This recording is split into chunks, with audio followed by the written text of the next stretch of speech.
Hi, everyone. Thank you so much for joining us here.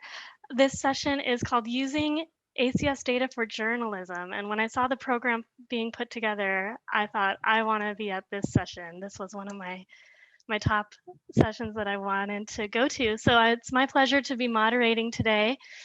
We've got two wonderful presentations lined up. Just want to remind everyone to put your questions into the Q&A box with the person that your question is for. All right, our first presenters are Jeff South, John Finn, and Ryan Murphy. They'll be presenting on how journalists mine the ACS to tell data-driven stories. Cool. Well, thank you, Diana. My name is Jeff South, and I'm going to start this presentation. I want to thank the conference for the opportunity to discuss how journalists use the American Community Survey. I'm going to give a brief overview of the topic, and then John and Ryan will present a case study about a story that relied heavily on the ACS. So, to use census data, journalists first had to learn data skills. Phil Meyer of the Detroit Free Press was perhaps the first journalist to do that by conducting a survey and running punch cards through a mainframe computer to explore the roots of the 1967 riots in Detroit. But data skills didn't take off until the advent of PCs in the 1980s, when Bill Dedman of the Atlanta Journal and Constitution won a Pulitzer for his analysis of racist patterns in mortgage lending. Over time, this genre of journalism has been called a variety of names. And newsroom strategies have evolved. Data analysis is now considered an essential skill for all journalists, and most enterprise stories, especially investigations, have a data component. Journalists came to see that data made stories more credible, and that instead of dueling quotes, a story could get closer to the truth by independently analyzing authoritative data. Journalists approach data somewhat differently than social scientists. We realize that readers' eyes glaze over when confronted with a blizzard of numbers. Journalism is about storytelling, about exploring a narrative through the eyes of real people. But data can help us find those narratives, those trends worth exploring, and find the people who best reflect the story. As a journalist and an educator who specializes in data-driven stories, I'm often asked, what comes first, the data or the story idea? And the answer is, it depends. Some data sets are so newsworthy that their release immediately triggers a story. Breaking news about FBI crime statistics, for example, or changes in poverty rates from the Census Bureau. But in the best circumstances, an enterprising reporter has a story idea and then finds and analyzes data associated with that topic. Over the years, my students have mined the richness of the ACS about working from home even before the COVID-19 pandemic, or adding a data-driven paragraph about why a story matters. And now Ryan and John will discuss how they've used the ACS to examine an especially important topic, racial segregation. So my name is Ryan Murphy. I cover the city of Norfolk at the Virginian Pilot in southeastern Virginia. And I work closely with another reporter, Sarah Gregory, who covers the city's schools. We've both been working these beats for several years now. And over the course of working together, we had long had discussions about how just beneath the surface at city council meetings and school board meetings, it seemed like a lot of decisions and discussions revolved around this long-standing set of boundary lines that had been laid down decades ago, but weren't still technically on the maps, right? At one point, they were formal. There were laws and racial covenants dictating basically what color you had to be to live in certain neighborhoods in the city. And while those are off the books now, the divisions they left behind still seem to be guiding a lot of what was happening in the city, a lot of the decisions that were being made. And in some cases, you can still really see the boundaries on the map, certain roads and highways and waterways. and to this day, the city very much still has white neighborhoods and black neighborhoods, with a lot less in between than you'd expect from a city where the population is 40% black and 40% white. Now, we wanted to tackle this. We wanted to figure out how to tell this story, and we knew from research that this grouping didn't happen naturally or by accident. There was a history behind it, but a history that largely sort of goes unspoken in polite company in the city of Norfolk.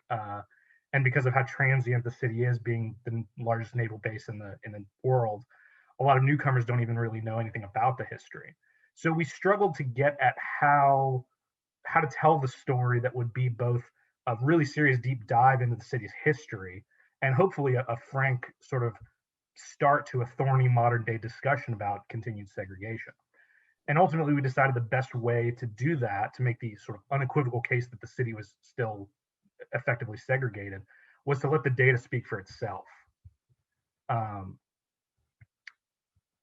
our beats, Sarah and I both had covered issues of race when they intersected with public life and policy, and we knew we had to make this case airtight from the very beginning because our readership skews white and affluent, and some would push back against the idea that racial segregation was still prevalent in the city. So what we had to start with was, here's the data, here are the maps, here is the black and white of how Norfolk is still segregated. And then that would allow us to segue into how did it become this way and what does it mean for Norfolk today? So from the outset, knowing we needed to make that case, we knew we'd be heavily reliant on census data, and particularly the most recent community survey, but also data going back more than a century. And once we sort of got it going and started mapping things, we were even a bit shocked at how clear things were once we plotted it on the map. 50 years after the Federal Fair Housing Act went into place, Norfolk still got black neighborhoods and white neighborhoods. And so we were working on the story, and eventually we came across the work of Dr. Finn, who, working as a researcher at Christopher Newport University, had already dug into a lot of the same issues. And we reached out to him to help us illustrate both the current state of things and demonstrate how the current situation didn't happen by accident. Let me go to the next slide, Ryan. I think you need to be a couple slides back, Jeff. Sorry, go a couple back. Sorry. Oh, there you go, right there. Okay. So my name is Johnny Finn. I'm associate professor of geography at Christopher Newport University. And I got brought into this project because Ryan and Sarah reporting out this story, or this series of stories, they basically came to me and said, we know this is true. We have all this data, the ACS and other sources of data really it's there, but how can we tell this story compellingly visually without, like Jeff says, having our readers' eyes kind of glaze over? And so my work really then was to basically twofold, to visually show the causal relationship between past segregationist housing policies, like you can see with the 1940 redlining map, the HOLC map here on the left of Norfolk, and how that, on the one hand, how that created the racial geography that exists today. And then the second goal of mine in terms of cartographically visualizing this data was to show how that past segregationist housing policy not only shaped the racial geography of the present, but also essentially is the driving causal factor behind racialized economic, educational, and environmental inequality in the present day. And so basically what you're seeing here is a couple of shots of a map that we created that showed the changing racial geography going back to 1910 using data out of the Urban Transformations Project at Brown University, of course, the National Historical GIS Project at University of Minnesota, and then ACS data where that picks up in the 80s. And what we mapped decade by decade from 1910 up into the present. And here you can see the overlay of 1950, the closest complete data for when the 1940 map was made, and up all the way up until this is using the most recently released race by data by race. Jeff, why don't you go on to the next slide? And what you see here when you start bringing in other data points is that and I've left it on the left here, the redlining, the highest rated neighborhoods on the left and the redlined neighborhoods on the right, because this really helps to drive home the fact that the racial geography of the past creates the racialized economic inequality of the present. And so you can see this in terms of poverty rates, and redlined neighborhoods are 2.5 times higher than neighborhoods that got the highest ranking. Jeff, if you hop to the next slide. Home values, I mean, this is the segregationist housing policies of the 20th century are all about investing in and subsidizing the creation of wealth in white neighborhoods through housing and disinvesting in Black neighborhoods. And in terms of the median, in terms of wealth in the US and wealth accumulation for the American middle class, the vast majority of our wealth is in the one house that we own and live in. And so you can again see how the 90% racial wealth gap that exists in the US is driven in large part by the history of housing segregation and how it kind of can be visualized here, again overlaying the highest rated neighborhoods with on the right and the red line neighborhoods on the left, the red line neighborhoods on the right, with data on the median home values. And then we also wanted to branch out. We did this through schools and through education. And if you jump onto the next slide, Jeff, also in terms of data from the CDC, we mapped out, and for the story, a bunch of different health factors, but this one basically drives it home that in formerly redlined neighborhoods, life expectancy is 7 years lower on average than in neighborhoods that got the highest ranking. And in the city of Norfolk, of particular importance to this series of stories, because right in this neighborhood is a bunch of public housing that's currently being torn down for a highly controversial redevelopment plan. Right here, life expectancy is almost 25 years lower than literally just across the street in the next census tract. So if you go to the next slide, Jeff, and this will be the last slide that I talk about a little bit of our analysis. We then used in the final story that I contributed to in this series, looking at the use of housing vouchers, what are formerly called Section 8 vouchers, and how they're essentially resegregating Norfolk's population out of public housing and into high social vulnerability, high minority, and high poverty neighborhoods. So here we use the social vulnerability index, which is the CDC puts together as an index of 15 different ACS variables, and then overlaid it with data on housing voucher usage that Ryan got through the Freedom of Information Act from the Housing Authority to really show that the idea of using housing choice vouchers or Section 8 vouchers to integrate neighborhoods that's really not what's happening. And so at the end of the day, I mean, and Ryan will talk a little bit about some of the feedback that we got on this project, but I think the maps and the visualization of ACS data was vitally important to really telling this story. So I'll kick it back to you, Ryan, to conclude. Yeah, so obviously, we had a much bigger story to tell than what we usually tackle, and we knew that the data had to provide the bedrock of the story. Every story that came after was going to refer back to these maps and you know the obvious breakdowns in the city. But for us, the data itself was not the story, right? The data was the starting point. The data helped us tell the what. Our city is our city is segregated. That's a fact. But the story for us is those neighborhoods and the people who live there. You know, the narrative of how historical divisions in housing fuel, you know, continued school segregation today, how people are being pushed out of public housing with the promise of a better life, but are ending up in areas just as segregated as where they came from. You know, the who, the how, those are the stories. And then there's also the so what. You know, that story that John referenced was there's this woman who ultimately had to find a place with a housing voucher, had to go through 150 different landlords in you know decent neighborhoods before finally finding somewhere.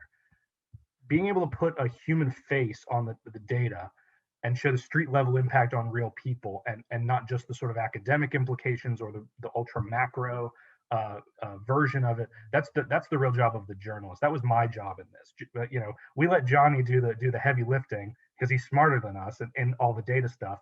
And our job was to take that data and make it digestible to people and put a face on it so that they understood why this was relevant and important to them. Since we published the first wave of our series, we've gotten some national attention. We've gotten incredible feedback from the community. It's prompted discussions among city leaders. We had a big community forum on Zoom, north of 130 people sharing their experiences with segregation in Norfolk and asking us about our work. And yeah, we got a little bit of pushback from racist folks who, even after we put the data down, refused to believe it. But I think starting with that really strong base of data, showing people, without a doubt, look, this is how your community looks now. That was critically important to letting people understand. And it was a gut punch, I think, for a lot of people when they stared at those maps and digested it. And it's a big part of why this story's made such a splash in our community. And we're working on a second wave now, which we're going to try to do the same thing, mixing data and storytelling.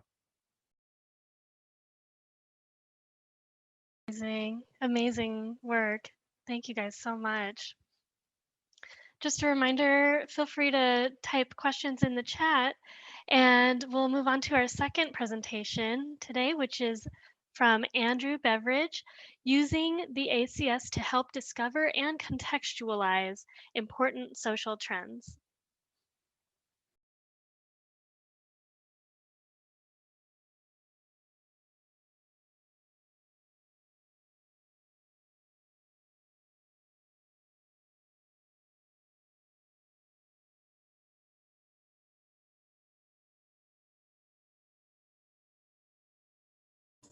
Is my presentation up? It is, but it's in the slide sorter. Yeah, perfect. Yeah, looks great. So anyway, I've been working with the New York Times, and I can't even believe it myself, since 1993. We're actually on a retainer. They pay for a research assistant or associate who works with me, and we've worked with them a lot. And I must say that I'm very sympathetic or very interested in the presentation that was just presented, because aside from this kind of work and my professorial work, I've done a lot of work on litigation, and I've litigated Section 8, school segregation, demolition of public housing. I've never worked in Norfolk, but I really am empathetic to everything that I just heard. So anyway, we use the ACS all the time, almost, I would say, probably more, almost daily. And we use both the PUMS data, which I'm not really going to talk about today. And the PUMS data is very nice because it allows you to kind of roll your own group and roll your own tabulations. And there's certain things but you lose geographic, the kind of geographic precision that we just saw in the presentation on Norfolk.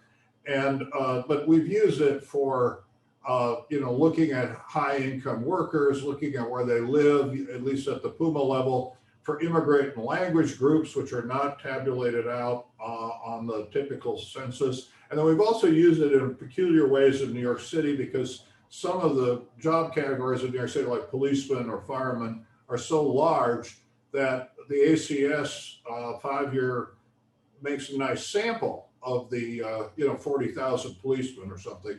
And so we've used it that way. But that's really the PUMS data. I would really, say, try the PUMS data.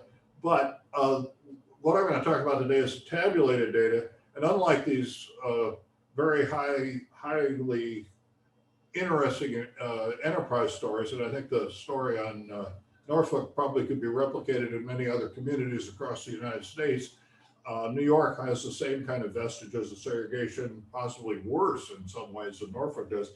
We're going to talk a little bit about tabulated data today, and it's kind of like a retrospective of my pandemic year, because during our pandemic year, we got involved with 3 projects that turned out to be quite major. And the first one was Black Lives Matter.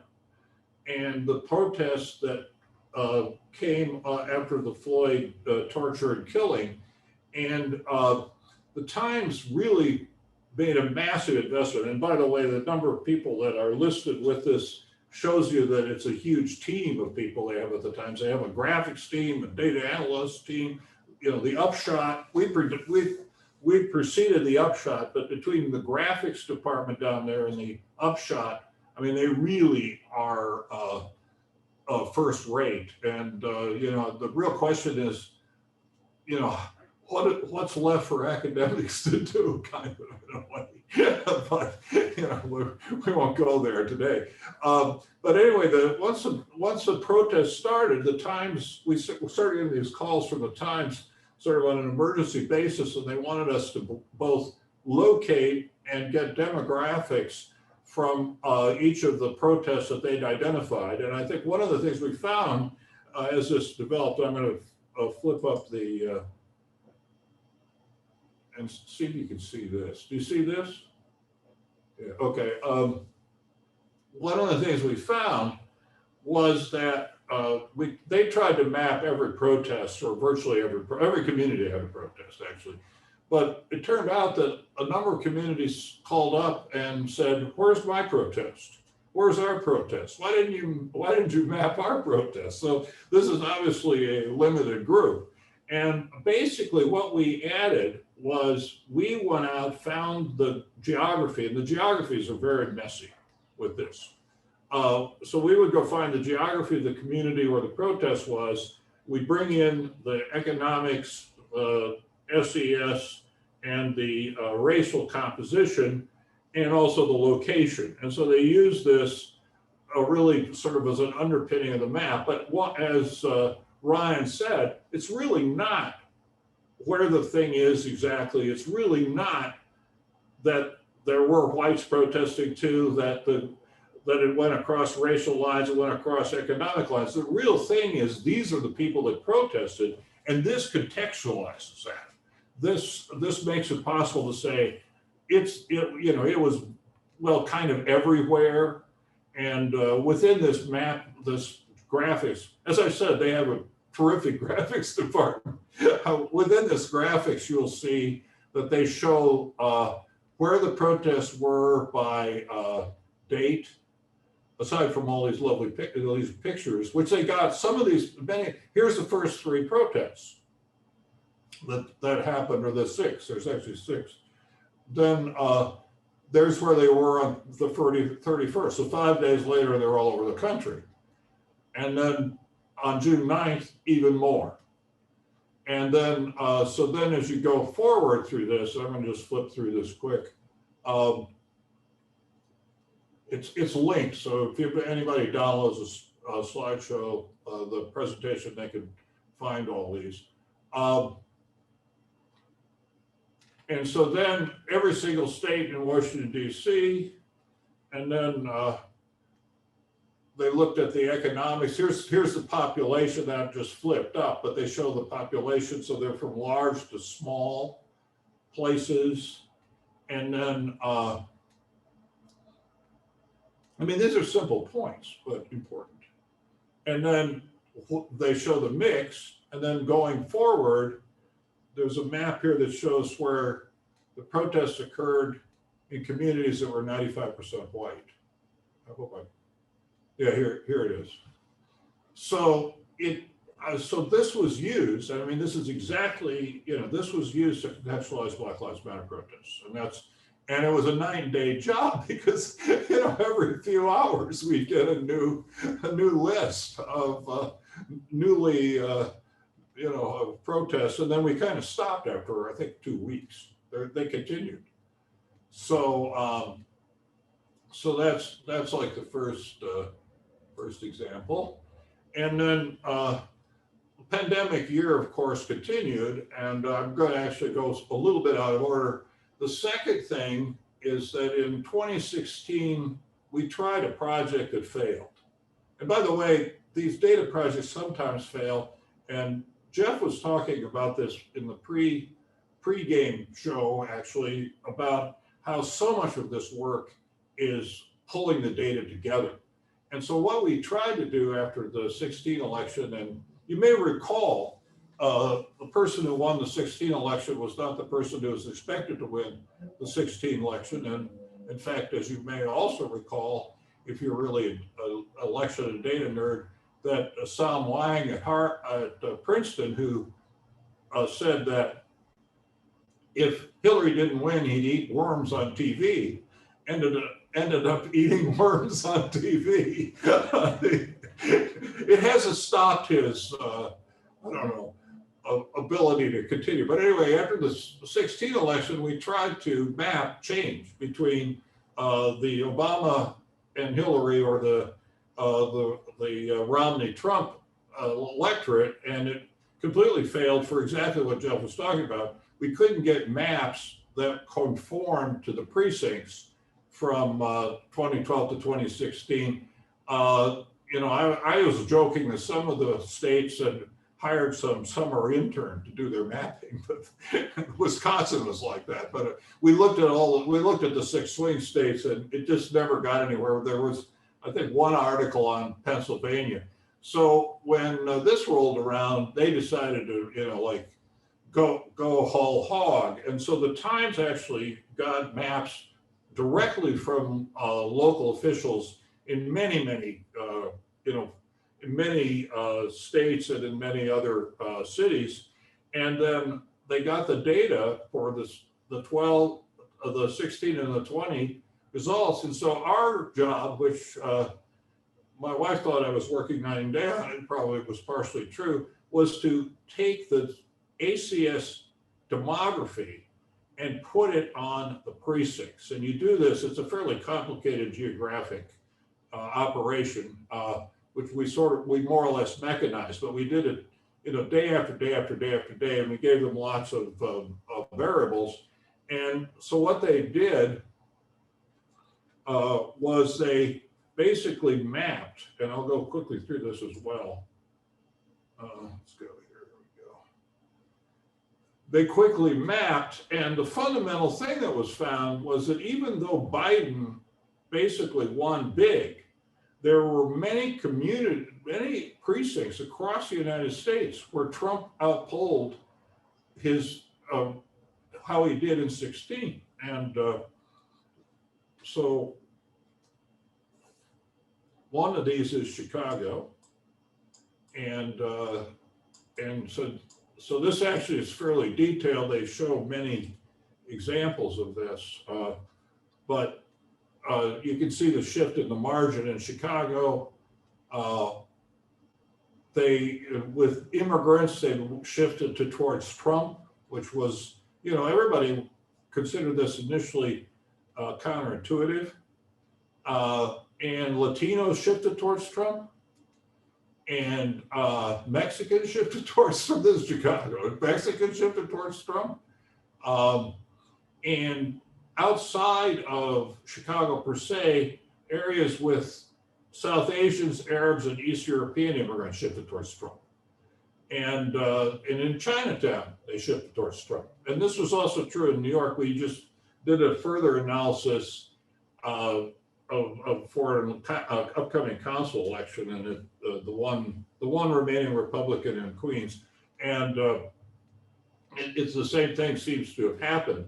And then even here, there was some shift of blacks towards Trump. And then this shows you all the places that we did. It's quite a number. And then and then in Miami, it wasn't just Cubans, and on and on. So this is real. This was a story that I don't think could have been easily gleaned without having the ACS data, because you need demography to understand. I mean, I think both examples are there, and the next one I'm going to quickly go through is the same way.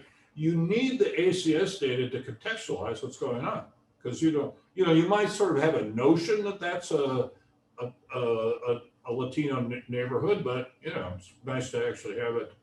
And here's New York, lots of in the Bronx, and people know what the Bronx is like, and in Corona, Queens, which is very, in Flushing, all of those areas are very, very immigrant areas. And then also the Asians in Los Angeles, as they're calling it, veered to the right. And this, I think, also is a nice way to do the storytelling, because it kind of combines the typical, you know, you talk to an expert, they say certain things about a precinct with some data, some real data to back it up. So that's number two. I guess, you know, all of these are about race in a way. I was thinking about that listening to the Norfolk presentation, and this one is the worst in certain ways.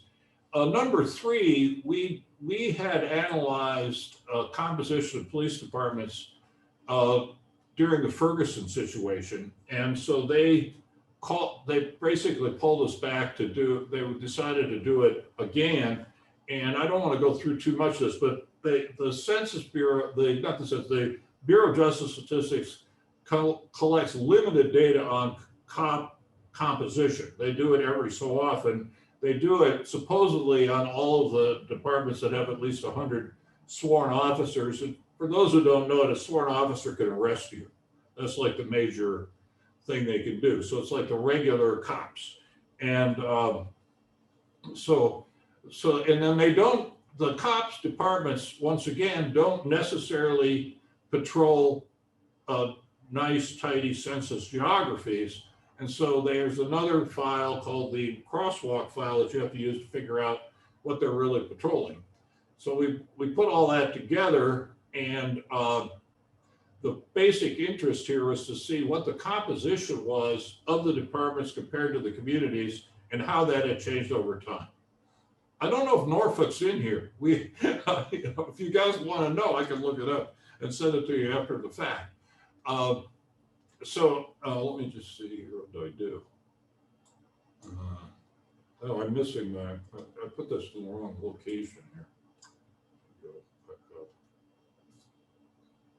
No, now I'm in the wrong.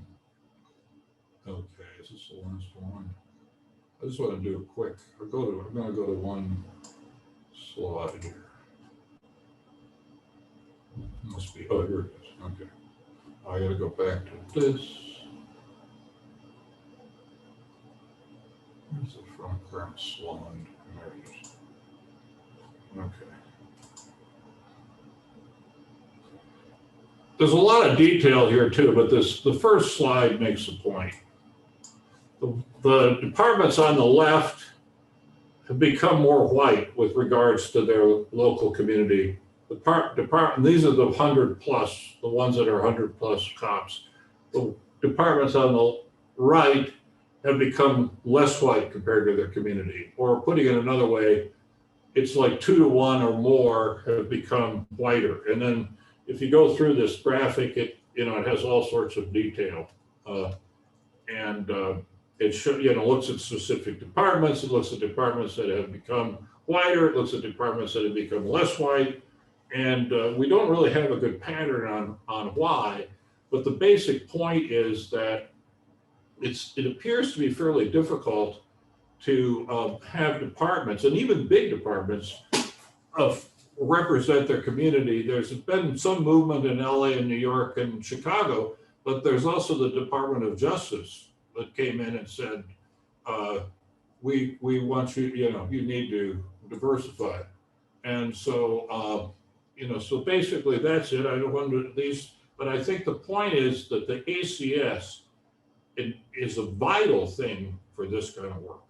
And here, these are, 2 of these were more, well, none of these, the Black Lives Matter was on deadline, and I learned, and I relearned what that means from a news point of view. The other 2 were not on deadline, but nonetheless, we had a big problem because they were hiding the data on the cops, because they announced when they were going to release it, and then they didn't release it. Then they released it without telling us. And I'm sure they didn't like the fact that we were going to analyze it, and partially based upon the fact that we'd analyzed it before after Ferguson, the earlier version of the data. And I doubt if they sent us a fan message. So thank you very much. Thank you. Thank you to both of our presenters. Such great topics, interesting stuff. We have so many questions coming in. The first is Robin was wondering for the New York Times one, is this an example of a story map? No, no, we don't use story. Esri has a product called Story Map, which they more or less borrowed from National Geographic, and or they brought the guy over from the National Geographic. No, we don't. They don't really use Story Map. They use D3, if you know what that is. I mean, most of their graphics are at the Times are developed from D3. Yeah, I will say, because I'm pretty familiar with story maps, it's similar to a story map where you've got maps next to multimedia and context, and it's a web experience packaged all together. Yeah. The next question is also for Andrew. Beyond same-sex households for the LGBT community, LGBTQT community, what data sets or components did you suggest are worth a look for developing a story in urban and rural areas? From David. Well, I think, the ACS is very good for both. I mean, because the problem is, at the you have your choice. You can use the track/block group files, and then you have fairly detailed geography, or you can use the PUMS data. In terms of, is this for an LGBT, or don't you know, Diane? Yeah, LGBT. The most crazy thing that ever happened with census and LGBT was actually a long time ago when I think it was when I think it might have been when the 2000 data came out, and they had changed their edit checking. In the early years, if you marked down you were married to your same-sex partner, they either changed your sex or they changed you to like roommate or something. Then they allowed the question, I think it was in 2000. And so then they put out data to do a comparison, and they showed this incredible increase in same-sex partners, which of course is actually bogus. Since then, they've done much better with that. I mean, they have a pretty good question on ACS, so you can use that, and they have a table too, so you can use that table. And I have a feeling they'll probably be. All right, this last question is actually from one of our other speakers to Andrew. Playing devil's advocate from the correlation is not causation perspective, could a precinct with a lot of immigrants be voting more for Trump because of the non-immigrant voters than because of the immigrant voters? In other words, maybe the presence of immigrants prompted more non-immigrants to vote for Trump. Is it a leap to assume that it was the immigrant voters who cast more votes for Trump? No, I don't. Yeah, that would have to be looked at actually. The data they would. We didn't. I don't think they looked at the turnout data. I think they simply looked at the margin. All right. Well, last call for questions, and I just want to point out in the chat, people are saying great symbology. I agree, great maps in both presentations. Let me see if there are any last questions. I know we're at time, so nothing else is coming in. I just want to say thank you all so much, and thank you to our speakers. I really enjoyed it, and I'm glad to meet Jeff, Johnny, and Ryan again. Brian, for a second time, and I think I'll reach out and see what I have on Norfolk on the cops for you guys if you'd like that. Thank you. Thanks so much, Deanna, and to the other presenters. It was a pleasure. Yeah, same here. Hope to do it again sometime. Yeah. Thank you, everybody. Thank you.